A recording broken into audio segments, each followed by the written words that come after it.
Fala no ano, beleza? Olha só, galera. Tô passando aqui rapidão só pra gente corrigir a nossa revisão. Show de bola? Eu sei que eu tinha comentado que eu ia gravar um outro vídeo comentando algumas questões importantes do livro de vocês, da nossa P2, porém eu não vou ter como gravar esse vídeo, beleza? Então o que eu vou fazer? Eu vou printar as partes do livro onde essas questões estão destacadas, tá? Elas já estarão com gabarito, show de bola, se não me engano na cor rosa, bem destacado para vocês. E qualquer dúvida vocês comentam aqui no plural, beleza? E eu respondo por aqui mesmo de modo escrito, tá? Mas agora o que eu consigo fazer para vocês é gravar essa revisão aqui em vídeo. Show de bola? Vamos lá. Primeira questão: por que os rios foram fundamentais para a construção das sociedades europeias? Galera, olha só. Os rios, eles foram fundamentais não só para as sociedades europeias, mas também de todas humanas, né? Tem um certo padrão que existe na raça humana, que é o seguinte: nós preferimos nos estabelecer no entorno de rios, tá? Por quê? Porque as margens dos rios são mais fertilizadas, beleza? É um local mais fértil para você plantar, é um local mais interessante para você se estabelecer. Além disso, as margens dos rios são mais planas justamente por conta da deposição de sedimentos que os rios fazem, beleza? Então, em torno dos rios você vai ter um relevo mais plano, você vai ter mais fertilidade justamente por conta dos períodos de cheia dos rios, em que vão ser depositados justamente nessas margens uma série de sedimentos que vão tornar esses solos mais férteis, beleza? Então, isso é fundamental, tá? Então, e além disso, os rios eles facilitam o deslocamento de produtos, né? Ao invés de você ter que se enfiar na mata, né, ter que se deslocar por longas distâncias, o rio ele faz esse deslocamento para você, aumenta a fluidez no espaço, beleza? Basicamente por esses motivos. Eu não vou te dar a resposta porque assim, vocês conseguem formular uma resposta maneira para cada uma das questões, até porque elas são muito tranquilas, tá bem? 2. Comente sobre as consequências da saída do Reino Unido da União Europeia. Galera, quais são as consequências da saída do Reino Unido da União Europeia? Bom, basicamente, quando você tem o Brexit é justamente esse movimento de saída do Reino Unido da União Europeia, beleza? Cara, as consequências serão redução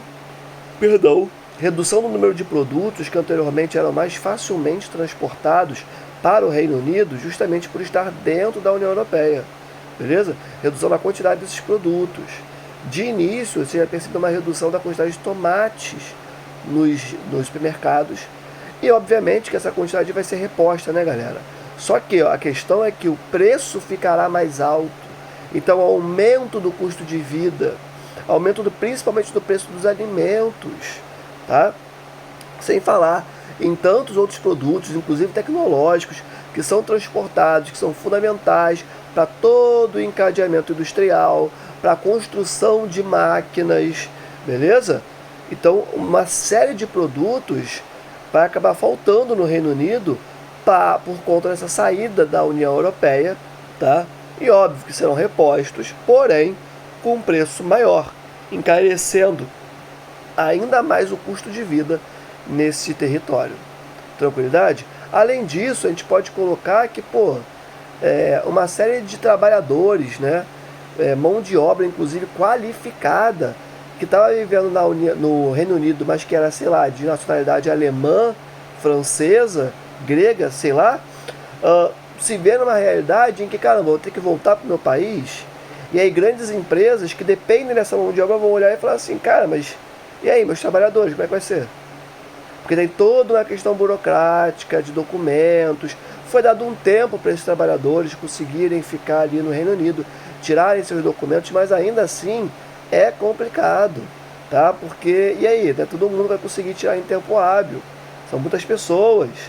É um processo novo que está se desenrolando ali, né? Como é que vai ser esse processo? Então, falta de mão de obra, inclusive qualificada, encarecimento do custo de vida, tudo isso conta, tá? 3. Apresente as espécies vegetais presentes no continente europeu, considerando seus climas. Quais são as principais espécies vegetais que nós temos no continente europeu? Cara, direto e reto, pouca enrolação, taiga. Lembrando que taiga é a mesma coisa que floresta de coníferas, tá? Que é a mesma coisa que floresta boreal. Tundra, floresta temperada, vegetação mediterrânea e estepes. Beleza? Foi maneiro. 4. O que são correntes marítimas? Como a Europa aparece como um exemplo de influência de uma dessas correntes sobre o clima de uma de suas regiões. Correntes marítimas são porções do oceano que possuem direção, velocidade, salinidade, beleza? Diferentes das águas ao seu redor, beleza? Então, para quem viu Procurando Nemo, tá ligado no que eu estou falando, né? Parecem, né, tubos d'água em que você vai ter uma velocidade diferente, temperatura diferente, salinidade diferente, uma série de características diferentes em relação ao restante do oceano ao seu redor, beleza? E aí, como assim uma parte da Europa é influenciada por uma corrente marítima? Na verdade, não é só uma, né? A gente está falando principalmente da Europa setentrional, mas também da Europa ocidental. São essas duas regiões europeias que dependem muito da influência da corrente do Golfo do México. Beleza? É uma corrente marítima que nasce no México, portanto, estamos tratando de uma corrente que é quente, beleza? Que leva esse calor para essas regiões europeias, tornando os climas dali um pouco mais amenos. Até porque se fosse pela latitude dessas porções da Europa, os climas tenderiam a ser muito mais frios, tá? E só não são por conta da corrente do Golfo. Show de bola? Tranquilidade? 5. De maneira contraditória, na era da globalização, presenciamos movimentos contrários a este processo, de características dos mesmos. Olha só, nós vivemos em um período, tá, que Milton Santos vai classificar como período em que há a revolução do meio técnico, científico e informacional.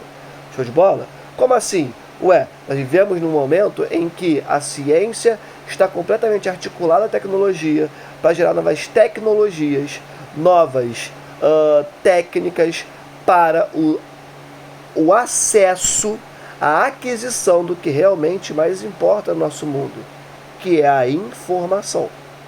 Beleza? E isso, obviamente, vai implicar no avanço da globalização. Por quê? Porque duas técnicas fundamentais para o aumento da aquisição de informações são justamente as tecnologias de informação e de deslocamento, tecnologias de comunicação e tecnologias de transporte. Então eu estou falando de internet, sim, para se comunicar. Eu estou falando de linhas de trem, rodovias, no caso linhas de trem, né, ferrovias, rodovias, estradas, beleza? Na China a gente vai ver a construção, uma quantidade assustadora de trens de alta e altíssima velocidade, justamente para aumentar a fluidez de produtos e pessoas dentro daquele espaço, beleza? Sem falar em todo o investimento da infraestrutura necessária para transportes transatlânticos, para justamente levar produtos. Você compra um produtinho no AliExpress, ele chega em uma semana no Brasil, não é à toa.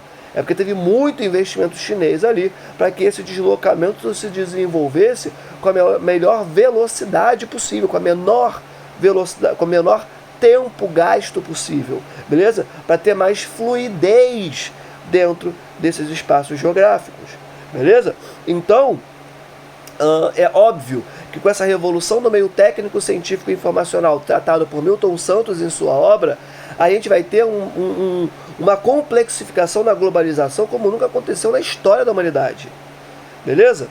E aí, por mais que nós consigamos falar com pessoas do outro lado do mundo com muita velocidade e facilidade, nesse momento histórico que nós vivemos, por mais que nós consigamos comprar produtos de outras partes do planeta com muita facilidade, por mais que a fluidez sobre o espaço geográfico, principalmente onde estão presentes as empresas multinacionais e a infraestrutura necessárias para esses deslocamentos, ou seja, em grandes cidades, ocorra de um modo muito significativo, nós temos contradições. Como assim, Almir? Você tem a cultura de outros países chegando com muita facilidade no seu país, o que leva a um apagamento da cultura local, a uma homogeneização cultural, beleza? Principalmente culturas de países desenvolvidos, levando a uma homogeneização de culturas de países subdesenvolvidos, beleza? Além disso, você tem o aumento do deslocamento, da desigualdade econômica, porque essas empresas transnacionais, multinacionais como Nike, como Apple, como Adidas, como Ford, se utilizam da mão de obra barata dos países subdesenvolvidos, se utilizam de uma legislação ambiental mais frágil, de uma fiscalização ambiental mais frágil, de isenção fiscal, menos pagamento de impostos. Isso leva a um aumento de acúmulo de capital por parte dessas empresas multitransnacionais e os seus países de origem e os seus acionistas como nunca foi visto na história da humanidade. Bilionário é uma categoria muito nova na humanidade.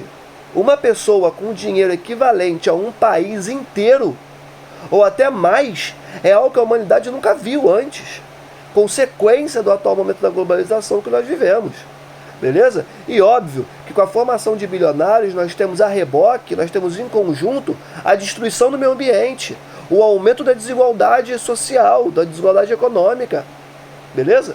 E aí em muitos países você vai ter pessoas que se colocam de maneira contrária a isso. Porém, uma consequência bizarra desse processo é o aumento de um nacionalismo que não é um nacionalismo simplesmente de eu amo o meu país, quero o desenvolvimento do meu país e do meu povo. Não se trata disso, beleza? É o nacionalismo de que o meu povo vem primeiro, a minha cultura é melhor do que a sua. Eu não quero me misturar com a cultura desse povo estranho que vem de fora. Beleza? E um dos continentes que mais simboliza isso, mas não o único, é a Europa. A xenofobia lá é gigante. A forma como os portugueses estão tratando os brasileiros nesse momento é bizarro. A forma como os europeus como um todo, principalmente a galera da Europa Ocidental, trata africanos, asiáticos, latinos, nós e nossos semelhantes, é bizarro. Literalmente como se nós fôssemos cidadãos de segunda categoria, como uma raça inferior. Ainda há essa perspectiva na Europa, e ela não é pequena, tá? Ela é muito latente, ela é muito forte na Europa, beleza? Então, isso influencia pra caramba nesse momento histórico em que vivemos, onde surgem movimentos nacionalistas majoritariamente de extrema direita, que uma das principais pautas dessa galera é o fim da migração de pessoas como você, tá? Você é latino, nunca se esqueça disso. Eles estão falando contra você e seus semelhantes. Beleza? Ah, mas eu pareço com um europeu. Seu sangue é de onde? Ah, meu bisavô é europeu. Seu sangue veio de onde? Da América Latina? Você nasceu aqui, então você é latino. Não interessa a sua descendência. Você é no máximo um mestiço na Europa. Você não é bem-vindo lá. Uma coisa é turismo, outra coisa é morar lá. São coisas absolutamente diferentes. Beleza? Então, uma contradição gigantesca, né, da globalização, e marca desses movimentos contrários à própria globalização, é o aumento da xenofobia. Xenofobia. Beleza? Além de, claro, né, grandes reclamações por parte de outros movimentos com relação a desigualdade socioeconômica criada dentro de seus territórios por conta desse fenômeno. Beleza? Um político que, por mais que não seja europeu, que leva muito essa bandeira e que acaba conversando muito com alguns políticos europeus, é o Trump nos Estados Unidos, né? Marine Le Pen na França também, tá?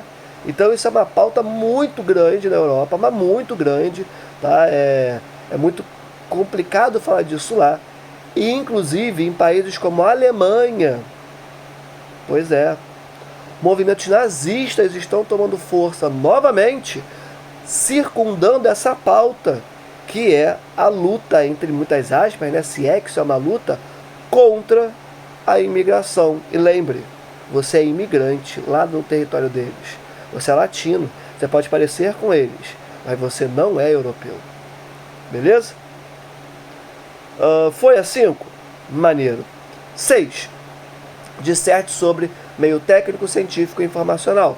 Já falei isso com vocês. Basicamente, meio técnico, científico e informacional é um conceito que Milton Santos vai tratar para justamente pensar o espaço geográfico e as suas relações ali presentes nesse momento histórico em que vivemos, onde nós temos a ciência se relacionando profundamente com a técnica, ou seja, tecnologia, para gerar novas tecnologias, para que novas informações sejam adquiridas principalmente pelas empresas transnacionais.